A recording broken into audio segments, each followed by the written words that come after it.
My husband disappeared 3 years ago, or so everyone believed.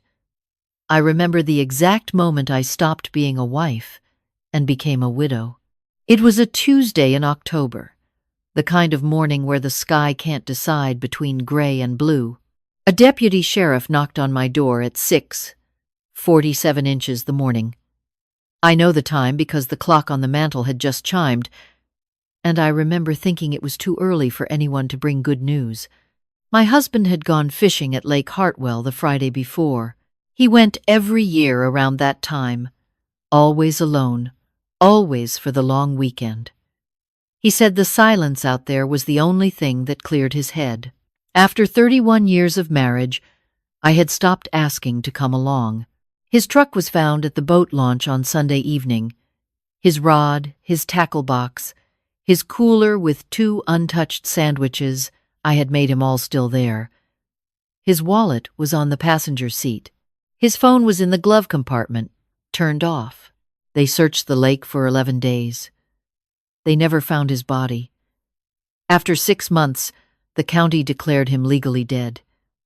My daughter held my hand through the entire courthouse proceeding. My son-in-law drove us home without saying a word, which I was grateful for. There is nothing anyone can say at a moment like that.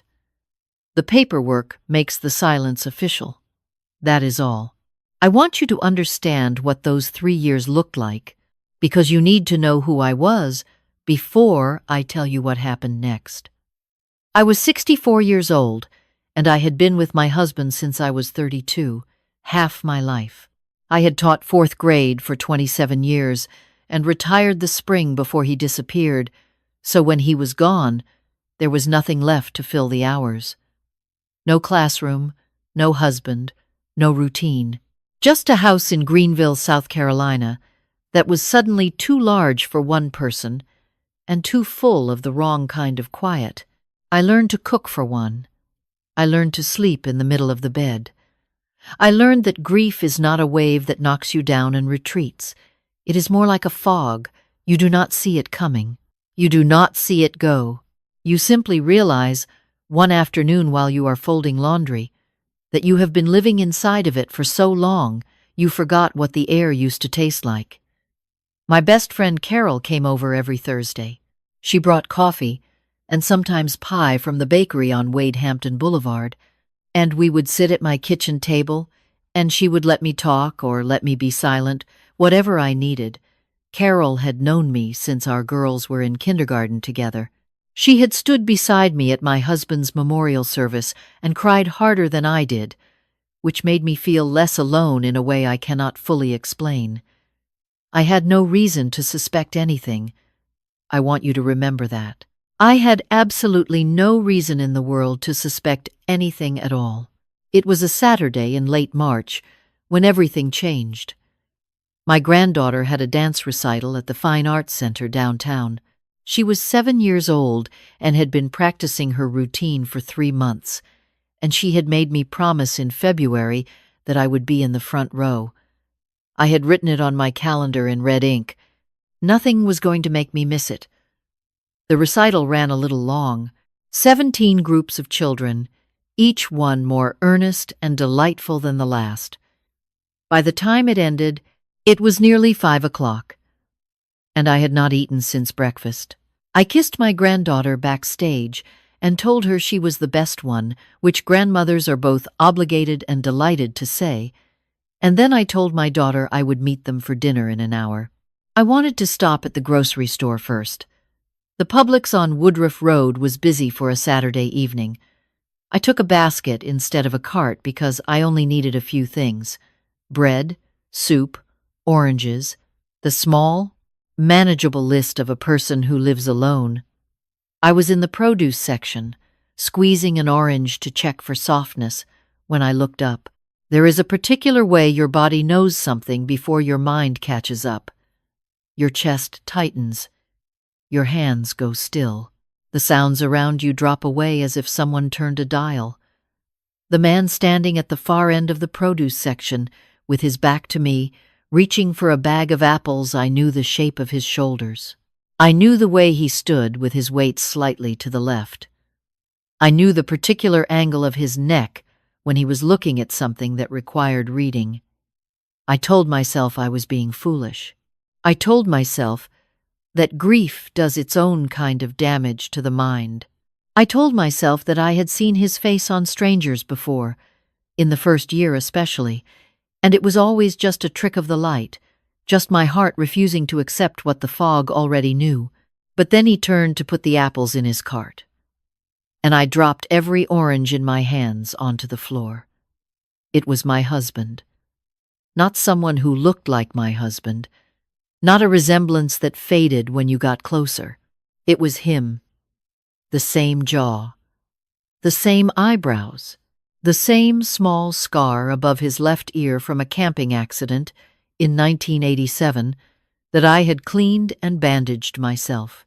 He was wearing a blue fleece jacket I had never seen before, and his hair was shorter than he used to keep it, and there was more gray in it now, but it was him. He did not look in my direction. I stood completely still while the oranges rolled under the display shelf, and a teenage stockboy crouched down to pick them up and said something to me that I did not hear. My husband pushed his cart around the corner and disappeared into the next aisle. Someone said, "Ma'am, are you okay?" I was not okay. I left my basket on the floor and I followed him. I want to be honest with you about what I felt in that moment. It was not joy. It was not relief. Those are the emotions people imagine you would feel, discovering that someone you loved and lost was somehow still in the world. What I actually felt was something colder and much more specific. It was the particular sensation of a floor dropping out from under a house you thought was built on solid ground. Because if my husband was alive, then what exactly had the last 3 years of my life been? I followed him through the bread aisle and the canned goods aisle, and I stayed far enough back that he did not see me. He shopped the way he always had, unhurried, stopping to read labels, putting things back when he changed his mind. He bought pasta and jarred sauce and a bottle of red wine and a birthday card from the card display near the pharmacy. A birthday card. I watched him read 3 different cards before he chose one. I watched him smile at the one he picked. A small, private smile, the kind you make when something says exactly what you meant to say. I had not seen my husband smile in 3 years. I had believed I would never see it again. I followed him out of the store. I know how that sounds. I am a 64-year-old retired schoolteacher, and I followed a man through a grocery store and then through a parking lot, and I am not embarrassed to tell you that because I need you to understand that there are moments in a life when the ordinary rules of behavior simply do not apply. When the ground has shifted that completely, you follow. You have to know. He got into a silver Toyota Camry. I was parked 3 rows away. I got to my car, and I sat there for exactly 4 seconds, and then I started the engine, and I followed the silver Camry out of the parking lot. I called my daughter from the car. I told her something had come up, and I would explain later, and I was sorry about dinner. She asked if I was all right, and I said I would call her soon. I hated doing that to her. I hated every second of it. But I could not explain what I was doing because I did not yet fully understand it myself. He drove for about 12 minutes. Not far. A neighborhood I had been in once or twice. Quiet streets, older houses, big trees. He turned onto a cul-de-sac and pulled into the driveway of a white house with dark green shutters. A porch light was already on. There were flower boxes under the front windows with pansies in them. Pansies, purple and yellow. The kind I had planted every spring in our own yard for 20 years because my husband told me once, early in our marriage, that they were his favorite. I parked at the curb 2 houses down, and I turned off my headlights. He got out of the car with his grocery bags. The front door opened before he reached the porch. A woman came out. She was perhaps 10 years younger than me, with dark hair and a warm smile, and she took one of the bags from him, and he leaned down and kissed her on the cheek, and they went inside together. The door closed. The porch light stayed on. I sat in my car on that quiet street in Greenville, South Carolina, and I thought about 31 years. I thought about the deputy sheriff at 6:47 the morning. I thought about 11 days of search and rescue teams on Lake Hartwell. I thought about a courthouse proceeding and a legal declaration of death and 3 years of fog so thick I sometimes forgot who I had been before it settled in. And I thought about one other thing. A few months after my husband disappeared, when I was still in the rawest part of the grief, I had called Carol.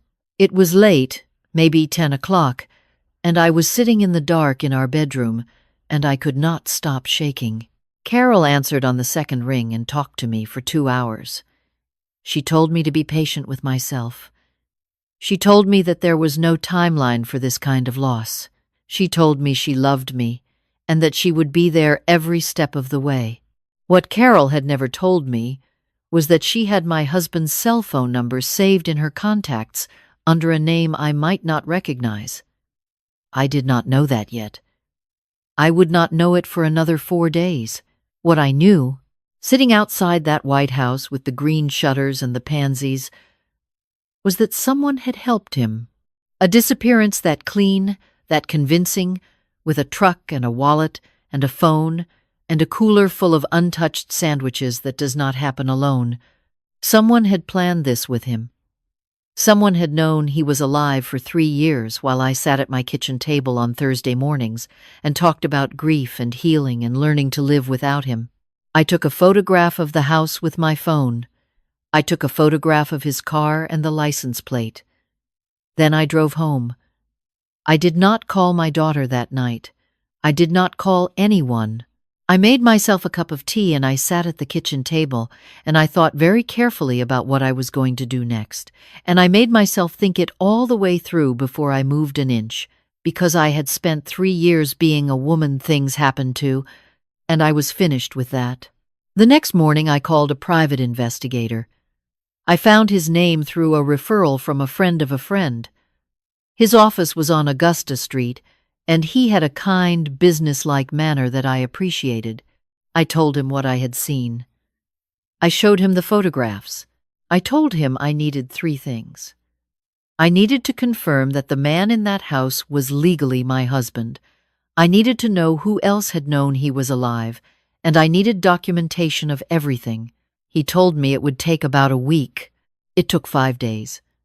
The report was thorough. The man living at 14 Crestwood Court was my husband. He had been living there for 2.5 years under a slightly altered version of his middle name. He worked remotely for a logistics company. The woman in the house was someone he had apparently known before his disappearance. The investigator had also, through careful methods I will not detail here, confirmed that 2 people in my life had been in contact with my husband since his disappearance. One was a cousin of his I had never been close to, which did not surprise me. The other was Carol. I have thought many times about how to describe what I felt reading that name in that report. I have tried to find the right words, and I do not think the right words exist. Carol had sat at my table every Thursday for 3 years. Carol had held my hand at the memorial service. Carol had talked me through the nights when the grief was so heavy I could not breathe. And every Thursday when she left my house and drove home, she had known that my husband was alive and living 20 minutes away with another woman. She had looked me in the eyes every single Thursday, and she had known. I put the report down on the kitchen table, and I looked out the window at my backyard, and I thought about what kind of person does that to a friend of 30 years. I thought about it for a long time, and then I picked up my phone and I called my daughter. I told her everything. She was silent for so long I had to ask if she was still there.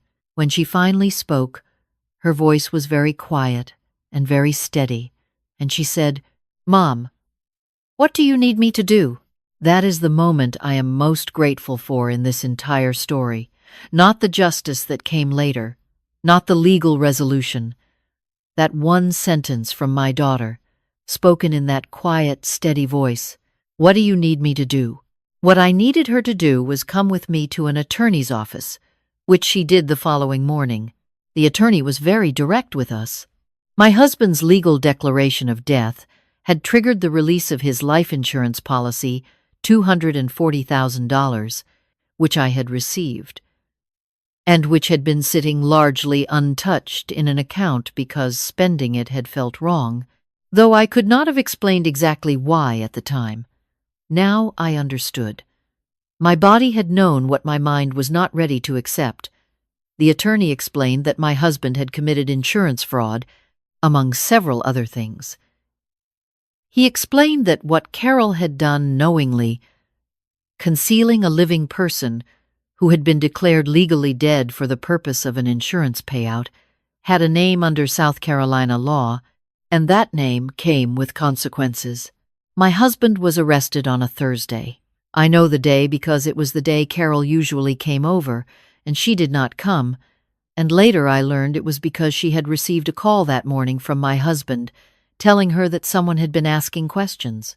She had been warned. She had chosen even then to stay silent rather than call me. She was arrested the following Tuesday. I did not feel satisfaction when I heard that. I want to be clear about that, because I think people expect a certain kind of feeling in these moments, a righteous relief, a sense of scales balancing. What I felt was much quieter than that, something closer to the sensation of setting down a weight you have been carrying for so long you forgot you were carrying it. The legal proceedings took the better part of a year. I will not take you through all of it because the details are complicated, and many of them are still a matter of record rather than memory. What I will tell you is that my husband did not fight the charges. His attorney negotiated. He returned the insurance money, or rather, arrangements were made for it to be returned, which is a long and unpleasant story involving lawyers and courts and documents. I signed in a conference room while my daughter held my hand, and my son-in-law waited outside with coffee. Carol did not speak to me again. Not a letter, not a message, not a phone call. At first, that absence felt like one more wound layered on top of all the others. By the end, it felt like a mercy. There was nothing she could have said. I will tell you what I learned from all of this, not because I think you need to hear a lesson at the end of a story, but because it is the truest thing I know. I spent 3 years believing that the hardest thing I would ever have to do was survive the loss of a person I loved. I built my entire understanding of those years around that belief. The fog, the grief, the slow and difficult work of learning to be a person on my own terms again. I thought that was the story.